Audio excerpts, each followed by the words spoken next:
Alright, as requested, we do in Go's top 10 moves.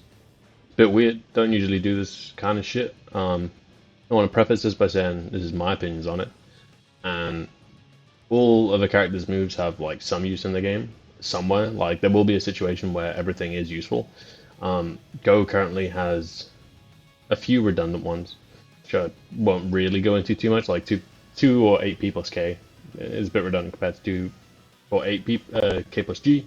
So yeah, there are uses for everything. So, but these are the main ones you're gonna end up using most of the fucking time. So first one we're testing on normal hit is 46p. 46p is your 14 frame normal hit launcher. It's good, leads to a decent combo like this. 62 damage on all of the cast other than Taka. Happy fucking days, does the job well. Can't really go too wrong with it. The other bonus of it is if we set the bot to block, it's only -4, you're still safe, you're not in Otaku. It's just not your turn anymore. Unless you fancy doing a Bari, but fuck it, it'll be alright. So, that's number one. Number two, we got, if we go to counter hit, is our 6k. 6k has always been a fucking monster for Go. It's your counter hit launcher. Anytime you're in Otaku, you're either doing this, you're doing a throw. So, get a nice big combo off it. 109 damage. Fucking awesome. The only problem with 6k is on block. -8. It's now reverse Nitaku. Now they get to do, a lunge or a throw. You gotta play the guessing game. But if you catch people with it, that's half the health bug on. It's pretty good. There's literally nothing wrong with it. They did nerf the damage from the old combo with it, with R.E.V.O, but, can't have everything. So, move number 3, we go back to normal hit, is our 4p plus k. Now, there's two versions of this. There's our standard version. Looks like that. Gives us nice damage. It's 22 frames. It's a big launcher, but it does have really fucking high range, and people will walk into it quite often. The second form of it is this, and this is our fully charged 4p plus k. So, on normal counter hit, it'll cause a crumple, and then you can get a combo out of it. But more importantly, is if they guard, it gives a stagger. That stagger is one of the hardest staggers in the game to break, which, if they can't break it, leads to a 4-6p combo, which was the first move we talked about. It's really fucking good. Problem is, this can be sidestepped, but if someone sidesteps, it means they're a coward, because they can't actually do the stagger, so fuck them anyway. You get the moral victory if they sidestep it, so pretty good. Next up is our 66k plus G PG, so this move is awesome. So on block or hit, it turns into a catch throw. So if we do it just standard, oh yeah, I'm -6. This ain't great. It's a 26 frame execution move. And even on normal hit, it's only 20 damage and leaves you -1. That doesn't seem too great. If you press P plus G on the moment the kick connects, you get a hit throw. They can't do anything about that. Their only option here is to either duck the attack or hit you before it lands. It's really solid. If someone's, just holding G and they refuse to let you get a single hit in, do that or a throw. It's really good. And obviously, if they're trying to throw you, this is a really good option because it is an attack. It will beat throws. Can't really go wrong. So the next move in the list is going to be on 9p plus k. So this is our low crush. It's 24 frames, deals 23 damage. You don't really get a combo out of it afterwards. But you can use it to punish, like low rising kicks, or if someone's spamming 2p all the time. So let's change our behavior settings, and let's go to, I think it's counterattack 2 that gives us the 2p. Yeah, so goes over the 2p, allows you to get that, and you can get a shoulder after it.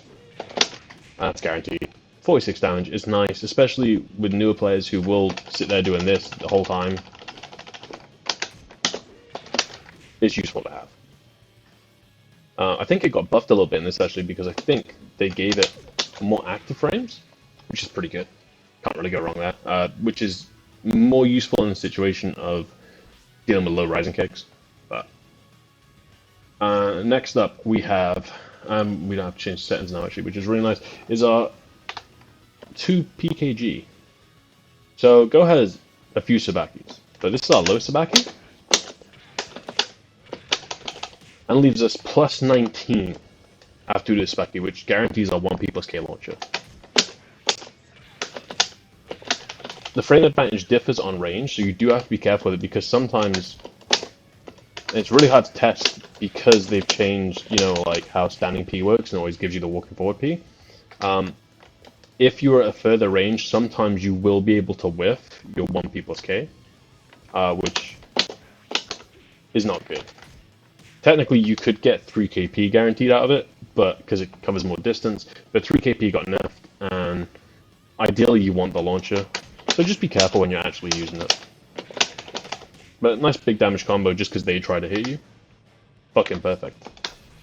So we're going to change our guard and counterattack to guard and counterattack 1 because next up we've got 4P plus K plus G into throw. So this is our mid Sabaki. This takes us into a throw state, so we get 3 options in this throw state now. We've got neutral, we've got back, we've got forward. So that's the forward one. Our neutral is a little push. It leaves us plus 15, but it guarantees the 4-6P combo, which is really nice. And I would argue is actually stronger now because it used to be that they could automatically break neutral whenever they break in the direction. So it's pretty good. And you get a 65 damage throw forward and backwards. It Sabaki's single limb high and mid punches or elbows. It won't Sabaki kicks. That's the really important part about it. There's no kick Sabaki with that move. It's also an option select. So for example, say the bot was gonna do a throw or a single limb high mid. The input for throw Sabaki is P plus K plus G, and if you input 4P plus K plus G and you do all the timing right and all that shit, it'll Sabaki the throw or it'll Sabaki the high mid. So it is an option select in that sense. You could just do it like naked like that and leave you plus 3, but why would we do that when we can just go into 3-way throw setup? There's no reason not to. Originally I thought Sabaki got nerfed with these changes. I'm changing my mind about that. I actually quite like it now. So yeah, that's pretty fucking good. So next up we've got 2 throws. Obviously, like in the game, you've got your standard forward throw, which looks like this, and that gives us 50 damage. That's alright. A standard back throw gives us 50 damage. That's alright. However, why would I do that when I can do this? 65 damage, and that's a half circle back throw. In any situation where you think they're evading or it's an attack, don't just do forward and back. Just do the half circles. There's no reason not to. So that's a half circle back. This is a half circle forward. We get nice animations out of it, and it does a lot more damage. I mean, 70 damage in comparison to 50 makes a big fucking difference. So I'm counting those as 2 different slots. So the last one in this list is going to be 6-6P plus G. Now, 6-6P plus G is a full circular EX low hit throw, or catch throw, whichever way we want to talk about it. If you think someone's going to evade, do this. It will catch evade. If they block, then and they're blocking standing, it will still get blocked because it's an EX low, because that's how the properties of the game work. But it's full circular. It guarantees this combo on everyone but Taka. It's a nice 67 damage, and it will really discourage people from evading, especially if they like to evade for Oki. So you knock them down, they do a tech roll and then go for an evade. This will catch the evade. It's a really strong move. The only issue is it's minus 10, and you know that puts you technically throw punishable. In that situation, what you want to be doing is learning to use your throw Sabaki at minus 10. So, and this is where I do this like multiple times and I miss it every time. That's throw Sabaki. So if you learn to do that at minus 10, that means whenever they throw you, there's the frame where the throw connects and the game decides you are being thrown. You have to hit that input, either the frame before that or the frame after that. It's hard to do, especially online. It takes a lot of work to get the timing. If you learn to do it at like minus 10, it means this becomes a lot safer. So practice that.